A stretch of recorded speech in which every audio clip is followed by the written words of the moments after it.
Hey everybody, how's it going? It is Joe, and welcome back to another episode of the Inside Our Phillies podcast.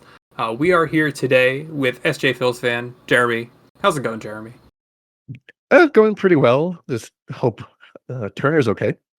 Yeah, that is the big news, I think, coming out of the series. The Phillies did take 2 out of 3 in Miami. It's no longer the cursed ground that it was 3 or 4 years ago. They had a 9-3 win on Friday night. Christopher Sanchez looked pretty good. Jesus Luzardo took the win on Saturday in a 4-2 win. And then today in a Taiwan Walker scheduled loss. The Phillies took a 5-4 loss to the Marlins. But yeah, let's get right into that. We don't want to bury the lead here or anything like that.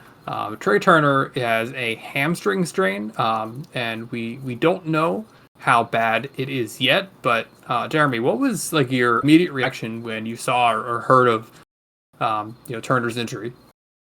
Not again. This happened last year, and then he was never the same after that. And this is Yeah, for the playoffs, so if it's anywhere bad, he could be out.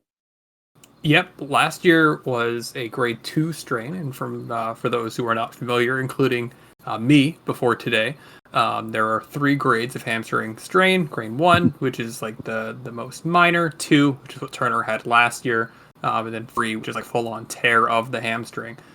Um, it was the opposite hamstring that Turner strained compared to last year. I can't remember if it was the right or left he did last year, but whatever it was last year, it was the opposite this year. So at least Yeah, it's no, not that same injury coming back once again, but it's very similar, obviously. yeah, no. I'm listening to him his post game, and he's just saying, yeah, didn't want to make it worse. The MRI is tomorrow, and just hope it's not bad. Yeah, he was definitely, saying that it wasn't that bad, which kind of contrasts a lot with last year. I don't know if everybody remembers that hamstring strain he had last year, but he said that it felt like the muscle just tore off of the bone. So, Jeez. at least his immediate reaction last year was quite a bit worse than his immediate reaction this year. But as of right now, maybe I should be concerned, but I find it pretty hard to be concerned, to tell you the truth. I mean, you look at a lot of hamstring strains across baseball. Everyone was freaking out last year when Bryce Harper strained his hamstring on the last out of the game, and he was out for 11 days. Brandon Marsh was also out for a similar amount of time with a hamstring strain earlier, and I have a hard time. Until proven otherwise, I'm going to choose to be optimistic about this and believe that it's just going to be a week or two that Turner's going to be out for. Yeah, yeah, because like he didn't seem limping at all. So, so he probably just felt it, knew not worth it to push it, which is great. And so hopefully, if anything, it'll be out a couple weeks. But Yeah, Murphy's Law, he could be dead. yeah. For all we know, he's going to have a piece of metal when he goes get his MRI tomorrow, and something horrific's going to happen. Obviously, hopefully not. We're just, like you said, got to be prepared for the worst. But what do you think that the Phillies are going to do with the shortstop situation? Because it's a little interesting. I've heard some discussion online about like, hey, what if you just bring up Miller and you see what he can provide over a couple weeks span? Obviously, you could put him into a Sosa there. Like, what do you think is the best option that the Phillies can do to plug this hole at shortstop? It's just you play Sosa. I mean, you don't want to put Aiden Miller on the 40-man yet, and you don't have to because that just forces the timeline. I mean, but theoretically, he should be up within 3 years. You would hope. So, Yeah, but yeah, but I mean, it would just be Sosa playing short, and they probably will call up. Uh, Auto Kemp. yeah, probably, and maybe they'll side Buddy Kennedy again. Yeah. What do you think of the possibility of Stott? Stott, who came up as a rookie as a shortstop, him sliding over, and then maybe you can have Sosa and Kemp play second base. No, I would just play Sosa. Sosa's a better shortstop. Stott wasn't that great at short. He's been way better at second. Yeah, no, I think you're pretty much spot on. I think we're probably going to see a lot of Edmundo Sosa over the next couple of weeks, and hopefully no more than that. Um, the way I look at it, this upcoming series, and we are going to talk about this upcoming series against the Mets pretty soon. It's not as big of a deal as some people think. Obviously, it would be great to at least split and kind of kill off any kind of hope that the Mets have of winning the division. The more damage we do against the Mets, the lower their odds are of making the playoffs at all. But at the end of the day, the lead that the Phillies have on both the Mets and to some extent the Dodgers, they're healthy enough that I'm not going to freak out about Trea Turner potentially missing those games. Yeah, they're pretty good. Yeah, it sucks that the Dodgers won today, but it's 4 games, which is great, especially after, last night they should have won. That was just hysterical. And then the Mets, they're 7 games back. We just have to win like 1 of the 4. Yeah, if you go 1-3 against the Mets, you're still up by 5. Essentially that's 4 because the Mets have the tiebreaker. But we're really getting into it. This regular season feels like it ends a little bit earlier than other seasons. Last game of the year is on September 28th. Yeah, no, yeah, because with expanded playoffs and everything, they're trying to prevent the games going to postseason for so long because it just gets colder and not baseball weather. So they started earlier in March. So it's getting gooder. And then, but besides the Mets or the Dodgers, our schedule is pretty light the rest of the year. Yeah, we have the Mets at home. You figure that they should be okay. They've had 12-5 over the last 17 games against the Mets at Citizens Bank Park. Kansas City at home should go pretty well, you'd think. You go out to LA, you go to Arizona. Definitely a tough road trip, kind of sneaky having that West Coast trip late in September. And then you play the Marlins and Twins at home to end up the year, right? So those pretty much the dream homestand. Yeah, no, that's perfect. Yeah, it's just like the Marlins are always they're the best spoilers. So if somehow we lose every game the rest of the way, they will make it worse. Yeah, and honestly, that's a great lead with the Marlins too. I can't believe I don't know how this team won 3 out of 4 against the Mets. It's not compute in my head how that happened, but they did nonetheless. The Marlins are not a great baseball team. They went on a little bit of a heater and they got back to 500. But it seems like the Marlins have completely fell back to earth. And we saw that on Friday night. Christopher Sanchez started this game, and he definitely looked like Christopher Sanchez, 7 strong. Only 5 strikeouts, kind of weird, but Tanner Banks came in. He allowed a couple runs. I don't know why he was there. I think it was just there for the work because he hadn't pitched in a few days. Then Meza came and pitched a clean 9th inning. What were your thoughts on this game on Friday night? Right, it was great, easy going. They had the lead and didn't even come close to relinquishing it. It's a laugher. You don't see those laughers all that often these days. Interesting. You did have Trea Turner pick up 4 hits before Edmundo Sosa came in for Turner. Not injury related as far as we know. Schwarber kind of broke out of his cold spell a little bit, going 2 for 5. Kepler 2 for 5. Bader another hit. Bohm 2 for 5. Stott 2 for 4. A lot of hits. 16 hits. This Phillies team knows how to get those days where they have a ton of hits. Yeah, we also just quickly talk about, yes, that fan was over the line that game going after the ball, but in my opinion, it is blown way out of proportion now. Everyone's talking about it. It's ridiculous. I agree. I think a lot of people are taking it too far. Obviously, what she did is not the right thing to do. It's not cool to do, and it's a good call out by you to acknowledge it because it was wrong. But the people that want to dox her and get her fired from her job and everything like that, it's taking it a little bit too far for me personally. Oh yeah, and then the father was interviewed, and it's just like we know what happened.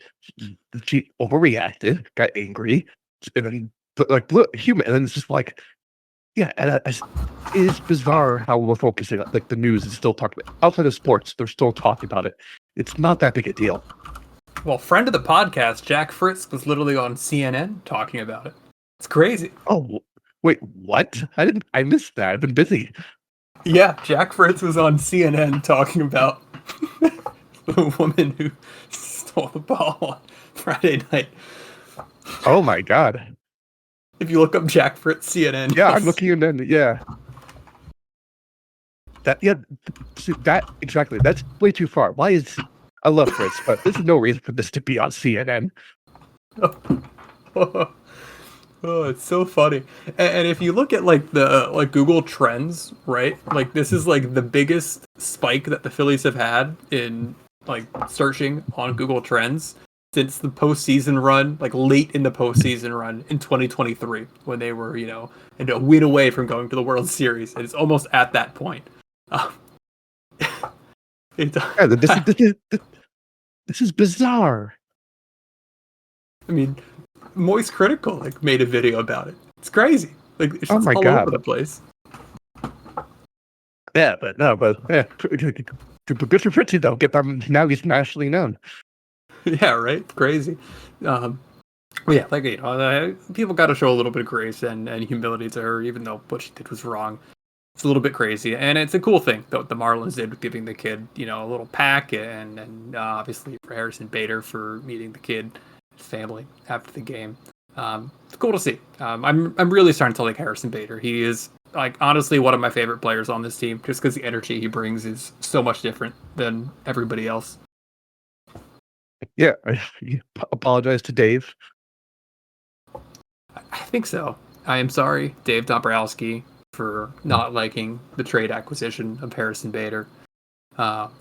Baseball savant. It's wrong sometimes, and in this case, it was wrong. So I'll own up to it.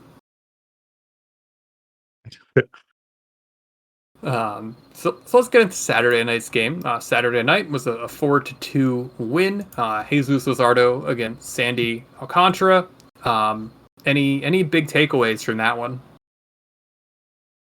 No, just thankfully Sandy looked good against the Mets and then returned back to his crappy self this year for us. Never know, that totally could have been like the trap game where we would have lost the series because, like you said, today was a scheduled loss. Yeah. Sosa got the start. Turner did not start yesterday, which is a little bit interesting with how Turner got hurt today. They said it was something having to do with the hard turf in Miami. And that's why they didn't start Turner yesterday, which is just could have done it again today. It's a little suspicious. Just a little bit suspicious. I don't want to play a conspiracy theorist here, but it makes the gears turn a little bit and wonder if there's something that they might be minimizing or not letting us on to. Yeah, but I mean, usually football you hear about the conditions of the turf are bad injuries, but you have a mound in Sacramento, now the infield dirt in Miami. Geez, it's weird. Weird times going on in baseball. But Alcantara, I was really hoping Luzardo was going to finish this game under the 4 ERA, but those 2 runs put him at 4.01. So he's recovered really well. Oh yeah. Now it seems he's consistently he's just not throwing hard with runners on base, which seems to be good enough. Yeah. One of my takeaways from these last few weeks really is that I think that there's a pretty set rotation if you're just ranking the Phillies starting pitchers from best to worst. And tell me if you agree with this. Christopher Sanchez, number 1. He's the best. Ranger Suarez, you're number 2. Jesus Luzardo, number 3. Aaron Nola, number 4. Number 5. Taijuan Walker. To me, that's pretty set, each of them in their spot. Yeah, no, can't complain with that. We'll see what Walker Buehler does to maybe unseat at least Taijuan Walker, and who knows what's going to come from that. We'll see. But yeah, I mean, Saturday's game is good. David Robertson had a great outing. Strom picked up 2 Ks. Duran, another K for him. It's so nice to have a closer that you trust and that you just fully believe is going to get a win. It's a weird feeling. Yeah, no, yeah. So now let's get to the less fun game of this series today. Yeah, now I have the energy for this one. We already talked about the big news. Go ahead. Yeah, no, just can we finally did accept Taijuan Walker is who we thought he was. He gave up 4 runs in the first inning and somehow only finished 87 pitches after 6 but 1 strikeout in 6 innings, 8 hits, 2 walks. The man, I cannot watch his starts. Honestly, I don't watch his. I'm on game day when he starts. I just can't watch him. It's pretty crazy. 1 strikeout. I mean, his K per 9, it's down there. The line looks okay at the end of the day. 6 innings, 4 runs. Like, you take that for a 5 starter. That's okay. But I'm pretty sure Walker Buehler is better than Taiwan Walker. And one thing I will say to Taiwan's credit is that if Nick Castellanos makes the play on the ball in the first inning and catches a ball that 90% of right fielders catch, all of a sudden the Marlins only get 2 in that first inning, and then the Phillies probably win this game 4-3. Yeah, possibly, but it's just also the Phillies just could have got one more clutch hit. They win this game too. They almost came back, but I can't complain. They've shown a lot more life, like I said, since Stubbs has been up, which has been huge. And Marsh is batting 282 now after going 3 for 3 today. What did you make of Nick Castellanos sitting for the first 2 games in Miami? Something that he must have been stewing about. No, I loved it. I wish he sat today too. I'm starting to wonder if his run is kind of coming to an end. Like, I feel like after he made such a big deal about getting pulled as a defensive replacement in Miami specifically earlier in the season, once again to have him, only play 1 game in Miami, like he's got to be frustrated. And I know that there's a lot of people that like Castellanos, but he looks like he just doesn't care. He probably does care. It's probably just how it looks, but I can't not say what my eyes are telling me. Yeah, I mean, Nightingale said today that they'll be much more aggressive trying to move him this offseason. So it's just the time has finally come. I don't know how it didn't come last year or the first year, but no, this was a mismatch. This marriage was terrible. He is not Philly built. Like, he needs to go. He picked up that triple today. He shot off the wheels. Yeah, it's just nuts. Like, his speed is faster than him, but he can't let out any ground ball for the life of him. Yeah, like it just kind of feels like I always go back to when he said that he just gets distracted and starts thinking of other stuff in the outfield, and maybe that's why he doesn't react that well to balls in the air. I don't know. It just seems like his mind isn't fully on baseball. Like I remember him not really enjoying that run in 2022, like everybody else on the team was, and I don't know. It's always been a little bit of a weird fit to me, and No, I feel like we lost. We lost the World Series because of the refusal to remove him from Biden and Harper in the playoffs. Yeah, I mean, there's a lot of reasons why we lost in 2022, but I mean, it's hard to say that wasn't part of it, right? I mean, absolutely, it wasn't part of it. Yeah, he's like 246 in the playoffs. He hit 185. Like, he was a black hole behind. He just put anyone else behind him. Harper gets better protection against Houston. Yeah, no, you are you are spot on. And yeah, I mean, I don't know what you can really say about Nick Castellanos at this point that hasn't already been said. Over his last 30 OPSing 483, and this is really a stretch that goes on for much longer than that. He's actually had a pretty decent last week, even though he's only played 2 games in the last week. I mean, it's been really abrupt how quickly they've cut off his playing time, which I agree with what they're doing for the record, but I am just shocked at how quickly they've cut into it so severely.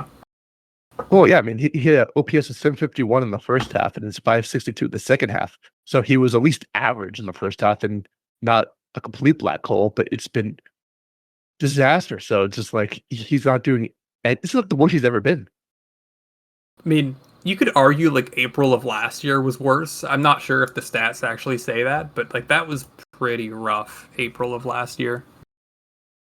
It's the same. It's basically the same. I mean, Bohm, for what it's worth, has also been really struggling recently. In the last week, his OPS is 477. You bring it out to 15 days, 559. Still below a 700 OPS when you're looking it out past the last month, which is about since when he got back.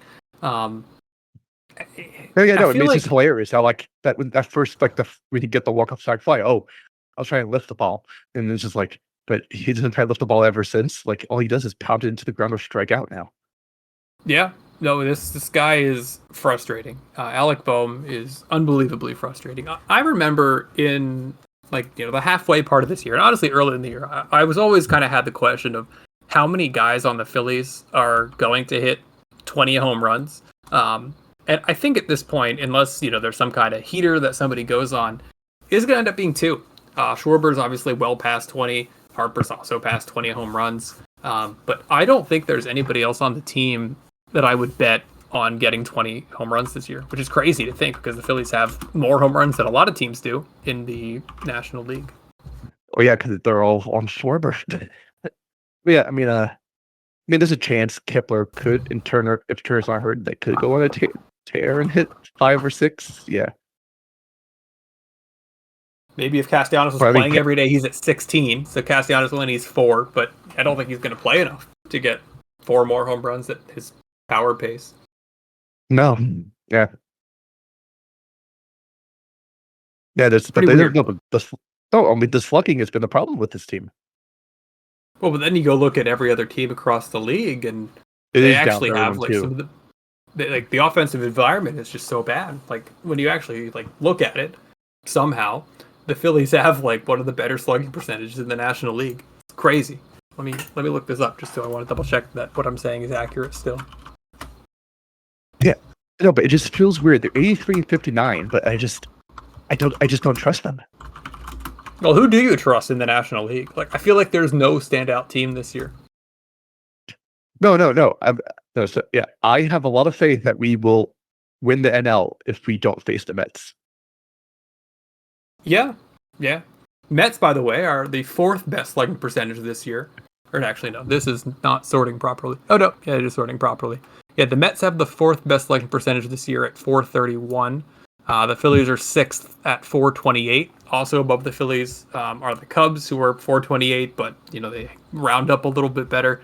The A's are at 436. The Dodgers are also at 436, and the Yankees have the best slugging percentage in the majors at 454. Yeah. Wow. Yeah. No. The Dodgers are just scary because they feel like they should be a powerhouse, but they're not, right? The Dodgers are major underperformers. It's crazy. It's really, really weird.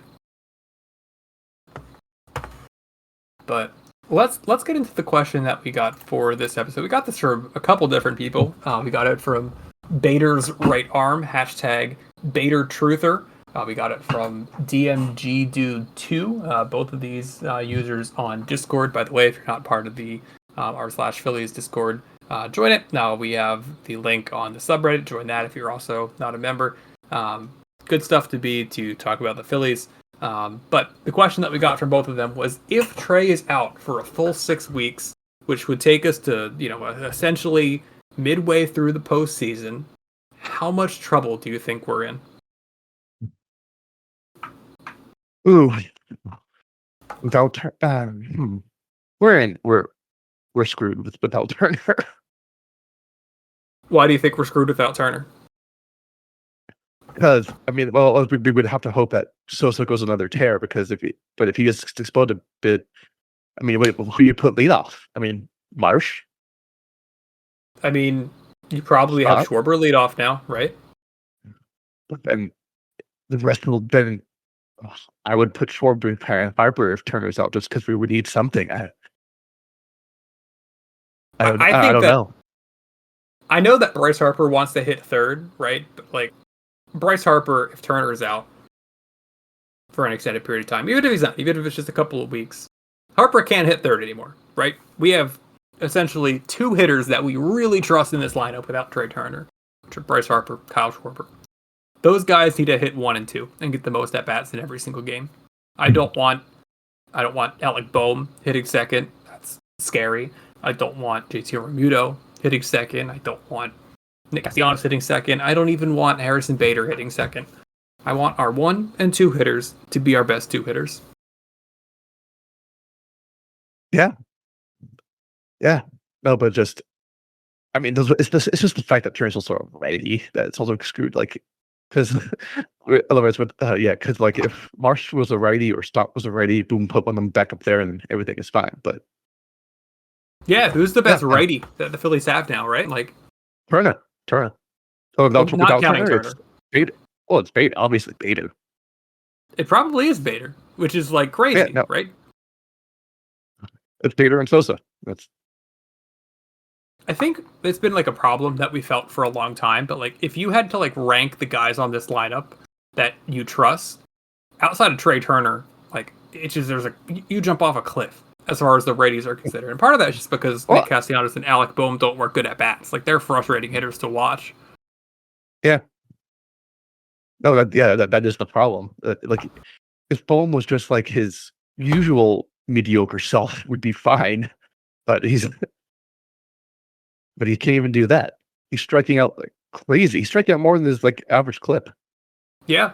I feel like he is chasing a lot more. I mean, he's always been like a little bit of a free swinger, but he makes contact, and I feel like he's chasing and not making contact recently, if that makes sense. Yeah. Like last year, he had 86 strikeouts in 143 games. 2023, 94 strikeouts, 145, and 110 this year. He has 78. He's only 27 walks. So he's not looking. He's like striking out on 4 pitches or making out within the first 2. And maybe that's something where it's like an attempt to get more power and get more lift, and like we would take more strikeouts if he was also hitting the ball further, hitting it harder. But we haven't seen that. I could deal with the strikeouts if when he made contact, it was productive. But no, it's just double plays. So Right. Yes. Tighten up the swing, go for bloops. Like I'll take that at this point. No, I'm totally with you. It's frustrating. This lineup, like, it's so hard because, like I said, every single category you look at, pretty much across the board, they're top 10. But it doesn't feel that way. It really, really doesn't feel that way. But at this point, like, you expect the Phillies to probably be the 2 seed, right? Even with Turner's injury, even if Turner's out for, a few weeks here. It's pretty hard to imagine them not being the 2 seed. Yeah, well, it'd be. Yeah, I don't see how they wouldn't. Yeah, I mean, at this point, the Brewers are pretty set, I think, at having the 1 seed. Obviously, if the Dodgers sweep the Phillies, all of a sudden that 2 seed gets more interesting. But you look at like the tools that are on Baseball Reference and the tools that are on Fangraphs, and the Phillies have like 75-80% chances to get the bye. And if they win 2 out of 3 in LA and they clinch the tiebreaker over the Dodgers, and then you're probably looking at like 90-something% chance, which it just doesn't feel right to me. It's kind of weird. I know, but it's just a shame if the Pirates could anything against the Brewers like the Dodgers, we would potentially be 4 or 3 games behind the Brewers and be very reasonable to get the first seed. Now it's back to 5 after the loss today. Yeah, no, that's crazy. A real good point. Yeah. I mean, it's still like if we could go on a really good run. The Brewers go on a slump. It's 5 games. It's still possible, but it's very unlikely. But if it was 4, I would feel a lot better about it. The Brewers have the tiebreaker, so 5 games is essentially 6. Too. 6. Yeah. So right. Yeah. So, but yeah, the Pirates could have just swept them too. Just like they swept us and the Dodgers. They swept the Phillies, the Dodgers, and the Mets this year. The Pirates are befuddling with the way that they can sometimes put wins together. Well, it's just because they have great pitching and horrendous offense. Like they have the worst offense by far. I mean, they've only given up 591 runs, which is pretty damn good. Because like compared to us, like we've given up like 560 or something. So like, yeah, the whole rebuild. The whole rebuild of like Brian Hayes and O'Neal Cruz, like those just all kind of failed. That era is kind of done. Brian Hayes is not that good. And Brian Reynolds is all of a sudden bad. I never understood the Hayes hype. Like I was like, why is he playing third? Like I get he's yeah.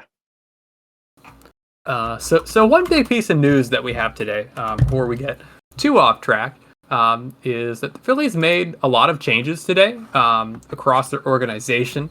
The short season minor league seasons are coming to an end. So we saw guys like Dante Nori get called up to and Arun Escobar. They got called up to Reading, which is going to be exciting to see how they do. It's a big jump up from high A to double A, so I'm excited to see how they do. We're also going to be seeing big prospect Aiden Miller, Lehigh Valley. He got the call up to at least finish up the season there. Might have something to do with Justin Crawford's injury. But what do you make of like these big call ups as we kind of get a little bit closer to the end of the year here? Yeah. I don't know. Honestly, I really don't. That's fair. No, I mean Dante Nori has, I feel like, really changed a lot of people's opinion of him Oh yeah, as a yeah, no. prospect recently. Oh yeah. I mean, the thing was, yeah, it's just huge. It's like he basically he benefit drafting an almost 20-year-old out of high school, and the return early was not good. But for the past few months, he's been great, and so he's already in Double A now. That's a good sign. So, but I don't know. I don't feel he propels more than a reserve outfielder, though. Still, like the power numbers still aren't that great. But Yeah, I know what he was. There's the what he was doing though. But he's fast. So, yeah. There's nothing wrong with being a serviceable fourth outfielder. You just really wish that wasn't your first round pick. well, to get 6 years of team control out of any kind of major league player is, it's always a big deal, especially with how much of a crapshoot the MLB draft is, and even now when considering these our guys, luck with, yeah, and our luck with developing hitters. yeah, But yeah, and even now, like last week he had a 4-hit 4-steal game. Like I take that. yeah, it's pretty crazy. But it's hard to predict how even players that are pretty high up in the minor league system are going to translate their skills to the major league game. Just because of how different it is, especially we're in an era where a lot of people are saying the gap between AAA and the major leagues is bigger than it has been in quite a while. Yeah, that's crazy. But no, but I'm excited for Miller to be Double A. That's good. Escobar too. Yeah, it's just it's good. It's good. I just really hope next year Miller's power really takes the next step forward. Hopefully, right? And Reading, you'd think that'd be a place where it would develop with like how much of a tiny little park that is in Reading, and he's had a good last month, but up to that point, it was a rough year for Aiden Miller. But we'll see what happens, and getting that better competition, it's always exciting to see. But let's talk. No, just like how many prospects have baited us with the numbers in Reading over the past decade plus. Oh man, It's like the Pacific Coast League. It's just one ballpark, right? Like everybody knows that the Pacific Coast League across the board, you just like can't trust the stats. And with Reading, I know. It's just that one specific ballpark. Like the rest of the Eastern League, you can pretty much take them for what they are. Reading, I know. You can't. I made Dylan Cousins look like a superstar, and then that's when the Andrew Knapp really Knapp was a big prospect, then that was scuffling, and then when he got to Reading, he just blew up that year, and that's why they brought him up. Andrew Knapp was fun. I liked Andrew Knapp more than a lot of other people. Oh yeah, I know, but his OPS in 2013 was 741, 2014 710. Then they put him in Reading in 2015, and he has OPS of 1.0. That's actually a really good example of just how ridiculous Reading is. Yeah, and then after he leaves Reading, he's back to his room. But it's just, yeah, I was like, oh my god, he's gonna be a superstar. It's great. I need to get out to a ball game in Reading. I have yet to I've yet to go to Reading and catch a game to see the R-Phils. I want to make it to all the minor league stops, and that's just one that I really have to do one of these days. Yeah, no, I've only been to Clearwater. Yeah, Clearwater seems cool too. I need to do spring training as well one of these days at some point. But let's talk about the games we have coming up. 4 games against the Mets here in Philadelphia. Monday through Wednesday, 6:45 starts. Thursday, a 7:15 start on Fox. So tomorrow, maybe a scary pitching matchup. We have Aaron Nola going against Nolan McLean. Tuesday night, we have Ranger on the mound against Sean Manaea. On Wednesday, we have Chris Sanchez taking on Clay Holmes. And then Thursday, Jesus Luzardo is going up against David Peterson, the lefty for New York. What's your immediate thought, like kind of taking a look at these pitching matchups for the series? Please, Nola, please don't blow up. But just crazy, like clearly, like Keegan, he's gonna be the game one starter in the playoffs. Yeah, it's pretty crazy. It feels pretty intentional that the Mets are like hiding Jonah Tong from us, and the other guy's name that I'm forgetting right now, the other young pitcher they just called up. I mean, Tong went yesterday and didn't do that right. But they set up the rotation on purpose, I think, to avoid those guys. Tong, what's the other guy's name? I can't remember his name right now. Against us, like it just feels like a very intentional thing. Yeah, I guess. Yeah, I guess so. Like we less to see them. Starter with the Sproat's the other one. Brandon Sproat. Yes, but I think the Phillies are probably going to lose tomorrow. I think it's the most unbalanced pitching matchup in favor of the Mets in this series.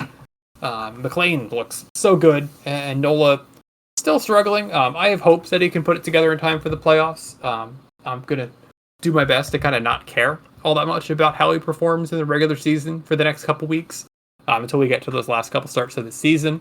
And the Phillies are going to lose tomorrow. People are going to freak out and think that they're going to blow everything, and they're going to respond well and win 2 or 3 of the last 3 games in the series, and everything's going to end up okay.